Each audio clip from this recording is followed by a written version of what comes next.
हर रोज एक नई कहानी देखने के लिए चैनल को सब्सक्राइब करें और बेल आइकन को दबाना ना भूलें। अनोखी की शादी राजवीर से होती है। ससुराल में सास बर्फी देवी और ससुर उदय रहते हैं।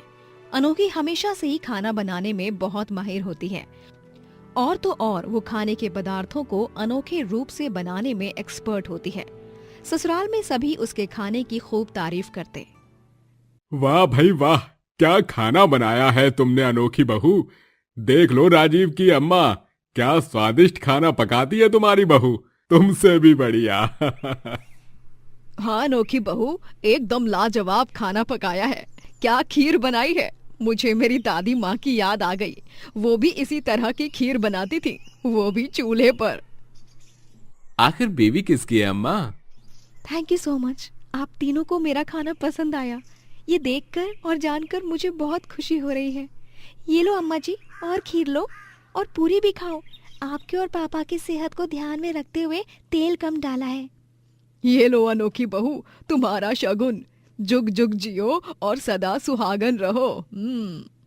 ये लो, मेरी तरफ से भी शगुन रख लो। उदय और बर्फी देवी दोनों ही अनोखी को नेक देते हैं और अनोखी उनके पैर छूकर आशीर्वाद लेती है। अनोखी और राजवीर दोनों का शादीशुदा रिश्ता भी अच्छा चल रहा होता है। एक रात 2 बजे। बहू, मुझे ना पिज्जा खाने का बहुत ही मन कर रहा है। अरे बौरा गया हो का? रात के 2 बजे आपके स्वर्गवासी पिताजी ने कोई पिज्जा शॉप खुला रखा होगा क्या? अनोखी, मन तो मेरा भी बहुत कर रहा है पिज्जा खाने का, लेकिन अब रात के 2 बजे पिज्जा कहाँ से लाया जाए? तुम्हें कोई 24/7 ओपन रहने वाला पिज्जा शॉप पता है क्या हमारी कॉलोनी में? नहीं राजवीर, ऐसा तो कोई पिज्जा शॉप नहीं है, लेकिन मेरे पास इसका अनोखा जुगाड़ है। मतलब? मुझे बस 10 मिनट दीजिए पापा जी, मैं अभी आई। अनोखी किचन में जाकर बचे हुए पराठों के ऊपर सब्जी, चीज, मेयोनीज और बाकी चीजों को अप्लाई करके टॉपिंग बनाती है और उन पराठों को ओवन में फटाफट गर्म करके उदय और राजवीर को परोसती है। ये रहा पिज्जा पराठा। पिज्जा पराठा? ये क्या है अनोखी बहू? हाँ अनोखी, पिज्जा और पराठा, ये दोनों तो 2 अलग अलग डिशेस है ना। राजवीर, पापा जी, पिज्जा पराठा मतलब मैंने बचे हुए पराठों पर पिज्जा की टॉपिंग डाली है और उसे ओवन में गर्म करके आप दोनों को परोस दिया। सिंपल। पिज्जा के बेस की जगह पराठे को पिज्जा बेस बना दिया। खाकर देखिए और बताइए कैसा बना है। राजवीर और उदय पिज्जा पराठा को खाते हैं और उसे खाने के बाद उन दोनों को वो बहुत ही ज्यादा पसंद आता है, अच्छा लगता है। अरे वाह अनोखी बहू, तुम्हारा ये अनोखा पिज्जा पराठा आविष्कार तो एकदम गजब है। हाँ अनोखी, ये पिज्जा पराठा तो नॉर्मल वाले पिज्जा से भी बहुत ज्यादा टेस्टी है। पिज्जा बेस की जगह पराठे ने ले ली and paratha rocks. It's super amazing, I just loved it. अच्छा जी, तो मैं भी चख के जरा देखूं आखिर कैसा है ये पिज्जा पराठा। व्हाई नॉट अम्मा जी, ये लो ना, खाओ आप भी। बर्फी देवी भी पिज्जा पराठा को खाती है और उसे भी बहुत ज्यादा मजा आता है। हाय हाय हाय हाय, गजब गजब गजब, क्या कमाल का पिज्जा पराठा है। मैं तो और खाऊंगी। हाँ, आप सब खाइए, मैं और भी बनाकर लाती हूँ। बहू, इस बार ना चीज थोड़ा ज्यादा डालना। चीज 4 चांद लगा रहा है पराठे के साथ। ओके पापा जी। और हाँ अनोखी, मुझे कल टिफिन में भी पिज्जा पराठा ही देना। ऑफिस में अपने दोस्तों के साथ खाऊंगा, वो भी कोक के साथ। ठीक है राजवीर, दे दूंगी। अनोखी रसोई में जाकर और भी पिज्जा पराठा बनाती है और सभी को परोसती है और पूरा परिवार मजे से पिज्जा पराठा खाते हुए आनंद उठाता है। अगले दिन जब अनोखी राजवीर को टिफिन में भी पिज्जा पराठा देती है, तब उसे खाकर राजवीर के दोस्त भी पिज्जा पराठा के दीवाने हो जाते हैं। सब कुशल मंगल चल रहा होता है, लेकिन एक दिन बाजार में अनोखी को उसकी सहेली गुनगुन मिलती है। अनोखी, तेरे और राजवीर के बीच सब कुछ ठीक तो है ना? हाँ गुनगुन, लेकिन तू ऐसा क्यों कह रही है? अजीब बात है, अगर तेरे और उसके बीच सब कुछ ठीक है तो फिर वो हमारी कॉलोनी में एक औरत के साथ कैसे रहता है? हाँ, मतलब वो औरत खुद को उसकी बीवी मानती है, 2 महीने पहले ही उन दोनों ने शादी की है। मुझे लगा कि तेरे और राजवीर के बीच सब खत्म हो गया है, इसीलिए उसने दूसरी शादी की होगी। राजवीर की दूसरी शादी की खबर सुनकर मानो अनोखी के पैरों तले जमीन खिसक जाती है। क्या ऐसा ऐसा कैसे कर सकते हैं राजवीर? मेरे साथ ऐसा? गुनगुन, क्या तू मुझे उस घर तक ले जा सकती है? हाँ हाँ अनोखी, चल, अपने आप को संभाल। गुनगुन और अनोखी ऑटो रिक्शा में सवार होकर उस घर तक पहुंचते हैं और खिड़की में से ही अनोखी देखती है कि राजवीर उस औरत को गले से लगा रहा है और दोनों घर के अंदर एक दूसरे के करीब आ रहे हैं। राजवीर की नजर अचानक से खिड़की पर जाती है और वो अनोखी को देख लेता है और बाहर आकर कहता है, अनोखी, अनोखी, जैसा तुम समझ रही हो वैसा कुछ भी नहीं है। मेरी बात सुनो अनोखी, अनोखी। अनोखी राजवीर को एक जोरदार थप्पड़ लगाती है और रोते हुए उस पर गुस्से से चिल्लाती है, shut up, just shut up Rajveer, अब मैं तुम्हारे साथ एक पल के लिए भी नहीं रह सकती। I want divorce. अनोखी और राजवीर का कुछ महीनों बाद डिवोर्स हो जाता है। राजवीर डिवोर्स को रोकने की बहुत कोशिश करता है, पर अनोखी अपनी आत्मा सम्मान को चुनती है और राजवीर को छोड़ देती है और अकेली एक छोटे से मकान में रहने लगती है।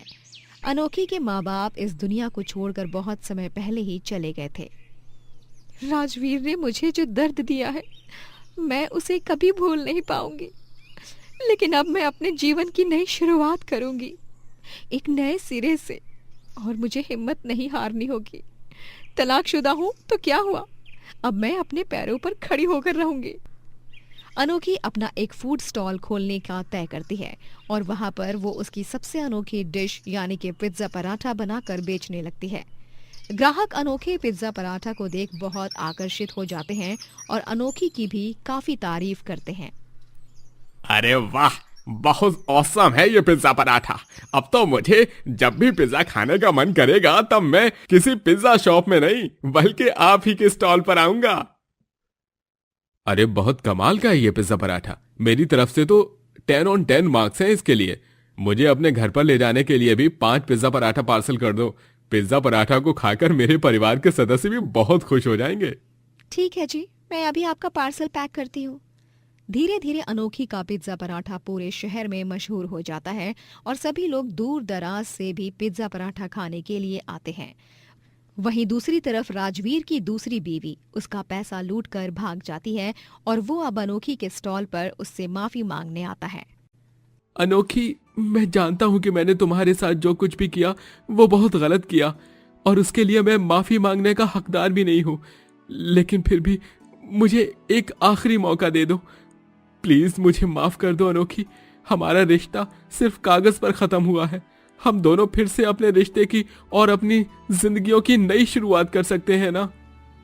मैं तुम्हारे साथ हरगिज नहीं जाऊंगी राजवीर। उस दिन के बाद तुम्हारे और मेरे बीच कुछ नहीं रहा। मैं अपनी जिंदगी में बहुत आगे बढ़ चुकी हूँ और मैं बहुत खुश भी हूँ। चले जाओ यहाँ से राजवीर, और प्लीज आइंदा से मुझे अपनी ये गंदी शक्ल मत दिखाना। नफरत है मुझे तुमसे, क्योंकि तुम एक धोखेबाज और गद्दार आदमी हो। Get lost Rajveer. राजवीर शर्म से गर्दन झुकाकर वहां से चला जाता है और वहां पर मौजूद सभी लोग उसे देख रहे होते हैं। अनोखी पिज्जा पराठा बेचकर बहुत सारे पैसे कमाने लगती है और अपनी जिंदगी में खूब सफलता प्राप्त करती है। जोगपुर कहकर एक गांव में सीरत नामक एक गरीब लड़की अपने भाई भाभी संग रहा करती थी। सीरत कॉलेज में पढ़ती थी। उसके माता पिता की कुछ सालों पहले मृत्यु हो चुकी थी। सीरत के भाई का नाम चिराग होता है और भाभी का नाम राखी। सीरत अपने भाई भाभी को पैसों की मदद हो इसीलिए पार्ट टाइम ऑटो रिक्शा चलाती और उनका हाथ बटाया करती। काका, आपको मोहिंदर चौक में छोड़ना है या बिरला कोठी के पास ही? उस हिसाब से मुझे लेफ्ट या राइट का टर्न लेना है। बिटिया, मुझे मोहिंदर चौक में ही छोड़ दो। सीरत उस पैसेंजर को सही सलामत मोहिंदर चौक पे छोड़ती है। अरे तुम बहुत अच्छी हो बिटिया। जहां आजकल की बाकी ऑटो चालक इतनी बेरहमी से ऑटो रिक्शा चलाते हैं, वहीं तुमने इतने अच्छे से ऑटो चलाया कि मुझ बुढ़े को कोई दिक्कत नहीं हुई। शुक्रिया बेटा। भगवान तुम्हें खूब सफलता दे। ये लो तुम्हारे पैसे बेटा। धन्यवाद काका। आशा करती हूँ कि आपका दिन मंगलमय हो। चलती हूँ, अपना ख्याल रखिए। सीरत अपने सभी पैसेंजर संग बहुत अच्छे से पेश आती और गांव में सभी उसकी सराहना करते रहते। वो दिन भर जितने भी पैसे कमाती सारे पैसे अपने भाई भाभी को दे देती। उसकी भाभी राखी स्वभाव से थोड़ी बुरी और लालची होती है। ये क्या है, आज इतनी कम कमाई कैसे हुई तुम्हारी सीरत मैडम? कहीं टहलने चली गई थी क्या किसी के साथ, ठंड के मौसम का मजा उठाने? नहीं राखी भाभी, दरअसल इतनी ठंड हो रही है कि सभी अपने घर पर ही हैं।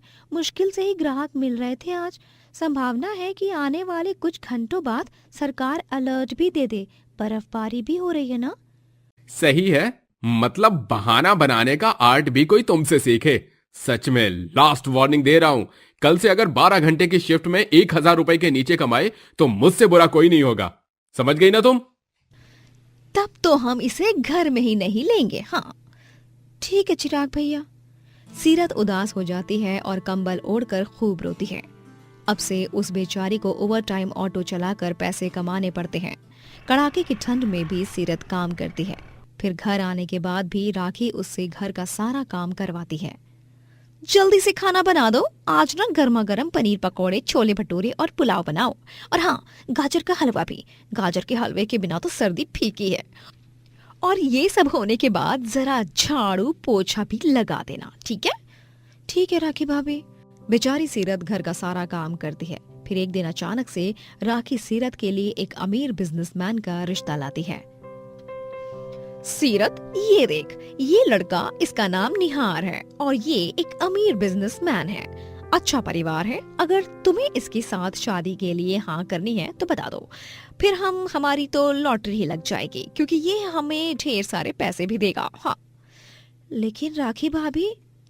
सीरत, राखी ने अगर कोई रिश्ता लाया है तो सोच समझ कर ही तय किया होगा ना। और वैसे भी यूं तिल तिल करके जीने से अच्छा तो खुद भी एक अच्छे परिवार में जाकर रहे और हमें भी उसका फायदा उठाने दे। सुन सीरत, कल निहार अपनी माँ नीलांबरी के साथ यहाँ पर हमारे घर पे आ रहा है। नीलांबरी जी को चॉकलेट्स बहुत पसंद हैं, वो भी हेल्दी चॉकलेट्स। मैंने उनसे कह दिया है कि तुम कितने बढ़िया चॉकलेट्स बनाती हो, तो तुम कल उनके लिए तरह तरह के चॉकलेट्स ही बनाना, ठीक है? ठीक है राखी भाभी, चिराग भैया। सीरत बेमन ही अलग अलग प्रकार के चॉकलेट्स बनाती है। वो बचपन से ही चॉकलेट बनाना जानती थी, क्योंकि उसके पिता एक चॉकलेट फैक्ट्री में काम करते थे। तो उसने अपने दिमाग को चलाकर घर में कैसे चॉकलेट्स बनाए जाए इसकी सोच खुद ब खुद तय की और चॉकलेट्स बनाना सीख लिया। अगले दिन जब नीलांबरी और निहार सीरत को देखने आते हैं तभी क्या चॉकलेट्स बनाए हैं सीरत माय डियर, तुम तो एकदम बेस्ट हो। निहार, तुमसे मैं कुछ भी नहीं पूछूंगी कि तुम्हें सीरत पसंद आई या नहीं, क्योंकि मुझे तो सीरत बहुत पसंद आ गई है। और अब सीरत ही बनेगी तुम्हारी धर्मपत्नी और हमारे ओबेरॉय खानदान की बहू। वाह जी वाह, वाह वाह। इसी बात पे और 10 चॉकलेट्स ठूसिए नीलांबरी जी, ये लीजिए। खुशी के मारे राखी नीलांबरी के मुंह में और भी बहुत सारे चॉकलेट्स ठूसती है और निहार और सीरत की शादी हो जाती है। राखी और चिराग दोनों को भी सीरत की शादी से मुनाफा होता है, क्योंकि नीलांबरी उन्हें भी कई सारे पैसे देती है। शादी के बाद सीरत की जिंदगी पूरी तरह बदल जाती है।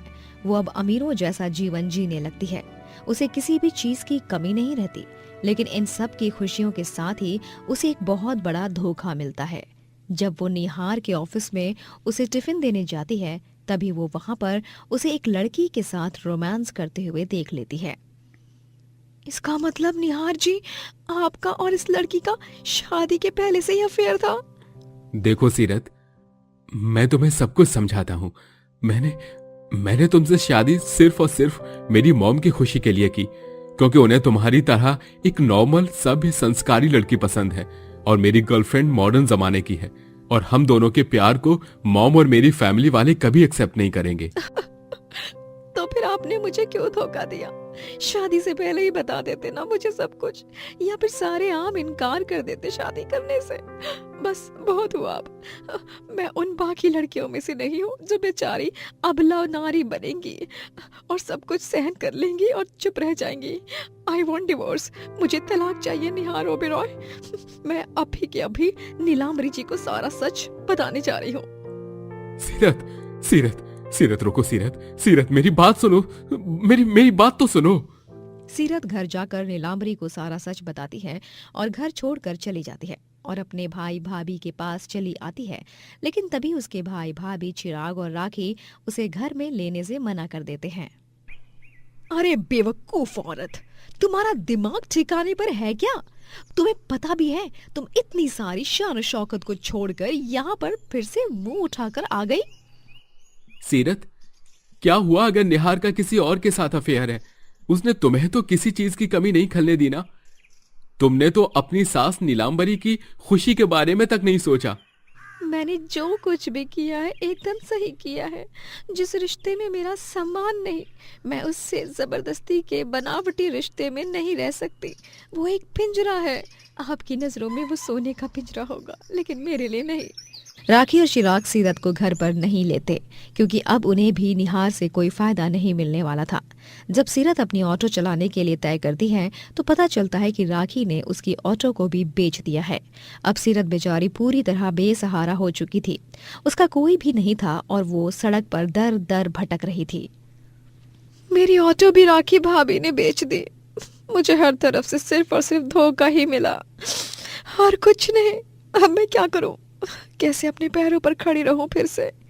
तभी चलते चलते उसे कई सारे ढाबे और ठेले नजर आते हैं और उनसे प्रेरणा लेकर वो भी अपना एक ढाबा खोलने का सोचती है, और वो भी चॉकलेट ढाबा, जहां पर सीरत तरह तरह के स्वादिष्ट चॉकलेट्स बनाती है और उन्हें बेचती है। आए हाय हाय हाय हाय, आए इस चॉकलेट को खाकर तो मजा ही आ गया। सीरत जी, ऐसा कौन सा जादू इंग्रेडिएंट मिलाया है आपने इसमें? अरे सच में महंगे महंगे चॉकलेट की भी इतनी अच्छी टेस्ट नहीं होती जितनी कि आपके चॉकलेट्स में है। Thank you. सीरत खूब मेहनत करके अपना चॉकलेट ढाबा चलाती है और उसकी बहुत तरक्की भी होती है। 6 महीनों के कोर्ट पीरियड के बाद सीरत और निहार का तलाक भी हो जाता है और सीरत आगे चलकर अपनी खुद की चॉकलेट कंपनी खोलती है और अपने जीवन में खूब सफलता प्राप्त करती है। राधिका जब 2 साल की थी तभी ही उसके माता पिता उसे इस दुनिया से छोड़कर चले गए थे, जिसके बाद राधिका अपने चाचा और चाची के पास ही रहने लगी। राधिका की चाची और चाचा उसे एक नौकरानी की तरह रखते और उससे काम करवाकर उसे घर में रहने की जगह देते। अरे ओ करमजली, अभी तक खाना नहीं मिला है मुझे। जल्दी से खाना बना, और हाँ, आज पापड़ भी तलना। और खाना खाने के बाद मेरे पैरों की मालिश भी कर देना। जी चाची जी। जी चाची जी। चाची और चाचा दोनों ही राधिका पर बहुत अत्याचार करते। राधिका की अब शादी की उम्र हो चुकी थी। चाचा और चाची दोनों ही उसके लिए एक अमीर घराने का रिश्ता लाते हैं। राधिका, वक्त आ गया है तेरी शादी की शहनाई बजने का। हाँ बिटिया, तू तो हमारे सर पर बोझ है, लेकिन अब ये बोझ किसी और घर जाएगा। लड़का बहुत अमीर है, तेरी जिंदगी बदल जाएगी। हाँ सच? मुझे तो यकीन ही नहीं हो रहा है। लेकिन ये सब हुआ कैसे? उन्होंने तो मुझे देखा भी नहीं। राधिका अब अपनी शादी की बात को लेकर बहुत खुश थी। वो रसोई में गुनगुनाते हुए खाना पका रही होती है, तभी उसके मन में एक ख्याल आता है। लेकिन चाची जी और चाचा जी दोनों ही मुझसे इतनी नफरत करते हैं, मेरे साथ नौकरानी की तरह पेश आते हैं। फिर अचानक से यूं मुझे एक अमीर घराने की बहू बनाने का फैसला। मुझे कुछ समझ नहीं आ रहा। कहीं कोई नहीं, मैं कुछ ज्यादा ही सोच रही हूँ। राधिका की शादी अनुज से हो जाती है और वो अब एक बड़े घराने की बहू बन जाती है। लेकिन शादी के दूसरे दिन ही अनुज उसे घर से बाहर निकाल देता है। निकल जाओ मेरे घर से, अभी के अभी। लेकिन अनुज जी, आप ऐसा क्यों कर रहे हो? आप मुझे अपने घर से क्यों निकाल रहे हो? मैं आपकी धर्म पत्नी हूँ। मुझे मत निकालिए। मैं आपसे विनती करती हूँ। आप तो मुझसे प्यार करते हो ना अनुज जी, तो फिर। तभी राधिका की सास कादम्बरी गुस्से से बोलती है, अरे ओ कलमुही, एक बार हम कह रहे हैं, हाँ तोहरा के समझ में नहीं आवत है का? हमार लल्ला तोहरा से कौनो प्यार व्यार नहीं करत है। चल दफा हुई जा यहाँ से। हाँ सिक्योरिटी, इस कचरे को यहां से साफ कर दो, निकाल दो इसे गेट से बाहर धक्के मारकर। नहीं तो का, डायन कहीं की। हाँ। राधिका बिलख बिलख कर रोने लगती है और अनुज और कादम्बरी से विनती करती है, लेकिन वो दोनों उसकी एक नहीं सुनते और उसे घर से बाहर निकाल देते हैं। बेचारी राधिका जब फिर से लौटकर अपने चाचा और चाची के पास आती है तभी, देखिए ना चाचा जी, चाची जी, अनुज जी और माँ जी ने मुझे घर से बाहर निकाल दिया। अभी तक तो हमारी शादी को पूरे 24 घंटे भी नहीं हुए हैं।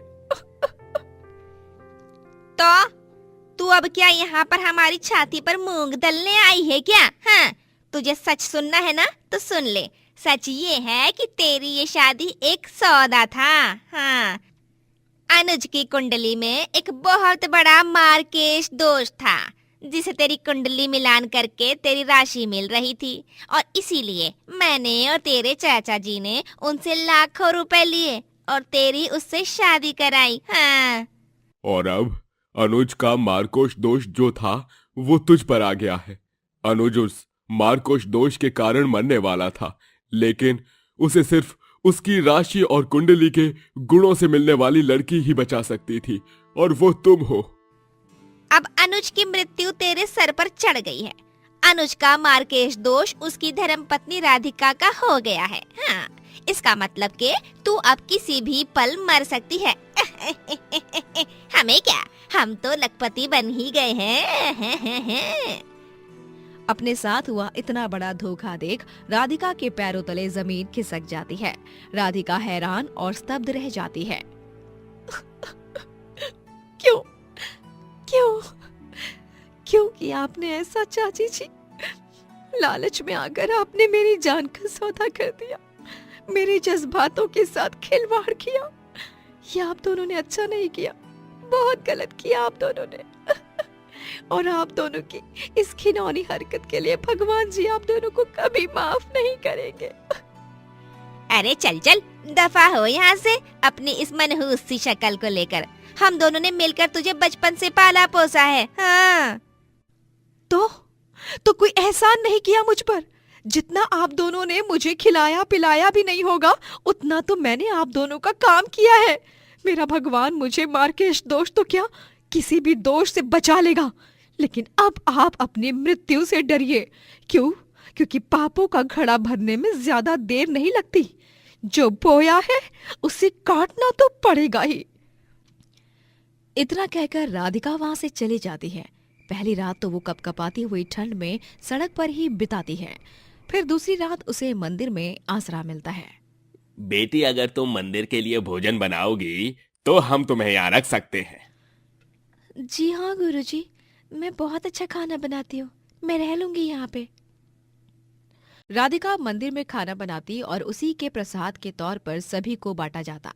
सभी राधिका के हाथ के बने खाने की खूब तारीफ करते, लेकिन कुछ दिनों के बाद राधिका को उस मंदिर से बाहर फेंक दिया जाता है, और वो व्यक्ति होता है अनुज। ये मेरे पापा का मंदिर है, हम इस मंदिर के मालिक हैं, और मैं नहीं चाहता कि तुम जैसी पनौती का साया भी इस पर पड़े, इसलिए चली जाओ यहाँ से। राधिका अब गांव छोड़कर चली जाती है। वो अब कचरे बीनने लगती है और कबाड़ी वाले को वो कचरा बेचकर अपना जीवन यापन करती। वो ईंट पत्थर इकट्ठा करके खुद से ही एक छोटा सा मकान बनाती है। राधिका को कचरा बीनते हुए देख लोग उस पर बहुत हंसते। अरे ओ कचरे वाली, चल भाग ऐसे, आई बड़ी है अनीता। जी माफ कीजिएगा, माफ कीजिए। राधिका को सभी बहुत परेशान करने लगते हैं। राधिका कचरा बेच बेच कर रोजाना आधे पैसे घर में रखकर एक गुल्लक में जमा करती। बस अब और 4 से 5 महीनों तक मैं रोजाना इसे गुल्लक में पैसे डालूंगी तो आसानी से ज्यादा पैसे इकट्ठा हो जाएंगे और फिर मैं अपना ठेला लगाऊंगी। मुझे बचपन से ही अच्छा खाना बनाना आता है और सभी को मेरे हाथ का बना खाना बहुत पसंद आता है। अब मेरे जीवन के कठिन हालातों के कारण मैं पढ़ लिख तो नहीं पाई, लेकिन एक खाना बनाना ही मेरी वो कला है जिसके बलबूते मैं पैसे कमा सकती हूँ। माता रानी मेरा साथ दीजिएगा। राधिका अपने घर में माता रानी की एक छोटी सी मूर्ति को रखकर उसकी हर सुबह शाम पूजा आराधना करती रहती। यूं ही 5 महीने बीत जाते हैं और राधिका ढेर सारे पैसे इकट्ठा कर लेती है। चलो, अब मेरे पास बहुत सारे पैसे इकट्ठा हो चुके हैं। अब मैं शहर जाकर अपना ठेला लगा सकती हूँ। कल सुबह की मेरी बस है, मुझे सुबह 5 बजे ही उठना होगा, इसीलिए अभी जल्दी सो जाती हूँ। राधिका सारे पैसों को अपने छोटे से संदूक में रख देती है और बत्ती बुझाकर सो जाती है। तभी आधी रात में एक चोर आकर उसके घर के पीछे के दरवाजे से अंदर घुसता है और उसके संदूक को चुराकर ले जा रहा होता है कि तभी अचानक से राधिका उठ जाती है और चिल्ला पड़ती है, रुक जाओ, मेरे पैसे! राधिका उस चोर के पास जाकर उससे अपना संदूक छीनने की कोशिश करती है, लेकिन वो चोर उसे चाकू दिखाता है। दूर रह, वरना तेरा गला काट दूंगा। ये सारे पैसे मुझे चुपचाप ले जाने दे, वरना मुझसे बुरा कोई नहीं होगा। मेरे पैसे मत चुराओ, मैं तुमसे हाथ जोड़कर विनती करती हूँ। मैंने कचरा बीन बीन कर इन पैसों को जोड़ रही थी, मुझे छोड़ दो। तभी अचानक से वहां पर पुलिस आ जाती है और उस चोर को गिरफ्तार करके ले जाती है। राधिका को पता चलता है कि उसके पड़ोसी राजू चाचा ने पुलिस को फोन मिलाकर फौरन बुलाया। राधिका राजू चाचा को धन्यवाद कहती है और अगली सुबह बस में बैठकर शहर आ जाती है, जहां पर वो अपना छोटा सा ठेला लगाकर खाना बनाकर बेचने लगती है। थोड़े ही समय में बहुत सारे ग्राहक आने लगते हैं। अरे वाह वाह, क्या बढ़िया खाना पकाया है। शहर के किसी भी रेस्टोरेंट में इतना स्वादिष्ट खाना नहीं खाया मैंने आज तक, जितना स्वादिष्ट ये ठेले वाला खाना है भाई। वाकई में, मुझे और एक प्लेट कढ़ाई पनीर और जीरा राइस पार्सल देना। जी, आपका बहुत बहुत धन्यवाद। राधिका अपने छोटे से ठेले से ही बहुत सारे पैसे कमाने लगती है और इसी तरह आगे चलकर वो शहर में अपना एक बड़ा सा रेस्टोरेंट चेन ओपन करती है और ढेर सारी सफलता प्राप्त करती है। मेरी इस दुनिया में अब कुछ नहीं रहा। मेरे पेट में पल रही नन्ही जान मुझे माफ कर देना, लेकिन ये दुनिया हमारे लिए नहीं है। स्वाति एक गरीब घराने की लड़की होती है जिसका इस दुनिया में उसकी दादी के अलावा कोई भी नहीं होता। उसकी दादी निर्मला उसकी शादी कराने के पीछे पड़ी हुई होती है, लेकिन स्वाति के सांवलेपन के कारण उससे कोई भी शादी करने के लिए तैयार नहीं होता। स्वाति एक ढाबे पर नौकरानी थी और बहुत परिश्रम करके वो पैसे कमाती। बीमार निर्मला आस पड़ोस में स्वाति की तस्वीरें दिखाने जाया करती थी, लेकिन सभी उसकी बेइज्जती करते रहते। एक दिन स्वाति जब शाम के वक्त काम से लौट रही होती है, तभी वो देखती है कि पड़ोस की सुषमा काकी उसकी दादी निर्मला संग लड़ रही हैं। अरे पगला गई हो क्या निर्मला काकी? आपकी पोती की शक्ल देखी है? जली हुई चाय जैसी शक्ल है उसकी। अरे क्यों हर गली में भटक भटक कर उसको है हर किसी को अपनी पोती की पनौती शक्ल दिखाती रहती हो और रिश्ते की बात करती रहती हो। लेकिन सुषमा बेटिया, मेरी बात तो सुनो। अरे चुप करो यार निर्मला काकी, हमारे पास ना फिजूल का वक्त नहीं है। आप जाओ यहाँ से, और खबरदार अगर आइंदा से अपनी काली कलोटी पोती की शक्ल दिखाई और रिश्ते देखने आई तो हम सबके लड़के बहुत सुंदर हैं देखने में। उन्हें नौकरानियों की नहीं राजकुमारियों की जरूरत है, और आपकी सांवली पोती तो किसी नौकरानी की तरह है। ऐसा मत बोलो सुषमा बिटिया, मेरी स्वाति ऐसी नहीं है। वो भले ही सांवली है, लेकिन उसका मन बहुत सुंदर है। ऐसी लड़की तुम्हें दुनिया भर में कहीं नहीं मिलेगी। अरे आप जाती हो या? सुषमा गुस्से में निर्मला को धक्का दे देती है, जिसे देख स्वाति तुरंत निर्मला की ओर भागती है। दादी! दादी, दादी आप ठीक हो ना? इतनी ठंड में आपको किसने कहा था घर के बाहर निकलने को? लेकिन स्वाति बिटिया, तेरा रिश्ता। अरे कुछ समझाओ अपनी दादी अम्मा को। रोजाना बस तुम्हारा रिश्ता पक्का करवाने के पीछे पड़ी हुई रहती हैं और कुछ नहीं काम है इनके पास। स्वाति निर्मला को उठाती है और उसे पकड़ती है और गुस्सैल आंखों से सुषमा की तरफ देखकर, सुषमा काकी, मुझे अपनी संस्कारों की मर्यादा को पार करने पर मजबूर मत कीजिए। आपने जो आज मेरी दादी के साथ किया है ना, खबरदार अगर आइंदा से ऐसा वैसा कुछ करने की जरूरत भी की, मैं आपका हाथ तोड़ दूंगी। स्वाति निर्मला को घर ले जाकर उसे गर्मा गर्म फुलके बनाकर खाना खिलाती है। दादी, आप ऐसा क्यों करती हो? आपको पता है ना, मेरी सांवली सूरत के कारण कोई भी मुझसे शादी नहीं करना चाहता। तो फिर आप क्यों रोजाना अपनी बूढ़ी जान को खामखा परेशान करती हो? लेकिन स्वाति, मेरी लाडो, मेरी ये आखिरी इच्छा है कि मैं तेरी शादी होते हुए देख लूं, वरना मैं मरने के बाद भी तेरे लिए तड़पती ही रहूंगी मेरी बच्ची। मरे आपके दुश्मन, ऐसी बातें मत किया करो दादी। आप जानती हो ना, मेरा इस दुनिया में आपके बिना कोई भी नहीं है। स्वाति के कहने के बाद भी निर्मला मानती नहीं। आखिर दादी की ममता भी तो एक माँ की तरह ही होती है। निर्मला जैसे तैसे करके एक रिश्ता ढूंढती है। उस लड़के का नाम वंश होता है। वंश के माता पिता बृंदा और जोगिंदर तीनों ही बहुत लालची होते हैं। देखिए दादी जी, मैं आपकी पोती स्वाति से शादी करने के लिए राजी हूं, लेकिन वो सिर्फ एक शर्त पर। कैसी शर्त बेटा? वंश बेटा, तुम जो बोलोगे मैं वो करूंगी। मुझे बस मरने से पहले अपनी स्वाति का घर बसते हुए देखना है। वो शर्त यह है कि आपको हमें पूरे 2 लाख रुपए देने होंगे, वो भी दहेज के तौर पर। अब देखिए निर्मला जी, दहेज तो शादी ब्याह में होने वाली एक परम पवित्र रस्म ही होती है। उसे तो पूरा ही करना पड़ता है ना, क्यों वंश के पापा? जी बिल्कुल बिल्कुल, वंश की माँ बिल्कुल सही कह रही है निर्मला जी। निर्मला थोड़ी चिंतित हो जाती है, लेकिन फिर वो रिश्ता पक्का कर देती है और वंश को 2 लाख रुपए दे देती है, जिसके बाद स्वाति को बहुत बुरा लगता है। दादी, मैं जानती हूँ कि वो पैसे आपने मेरे लिए, मेरे भविष्य के लिए ही जमा किए हुए थे, लेकिन इस तरह दहेज का साथ देना, इतनी बड़ी रकम से शादी पक्की करना, ये तो गलत है ना दादी? अरे कुछ गलत नहीं है बेटी, मैंने जो कुछ भी किया है तेरी खुशी के खातिर किया है, और खुशियों की कोई कीमत नहीं होती। स्वाति और वंश की शादी हो जाती है, लेकिन शादी के कुछ दिनों बाद ही निर्मला का देहांत हो जाता है, जिससे स्वाति पूरी तरह टूट जाती है। लेकिन अपनी गृहस्थी में उलझे रहने के कारण वो उन सब बातों को भूलकर आगे बढ़ जाती है।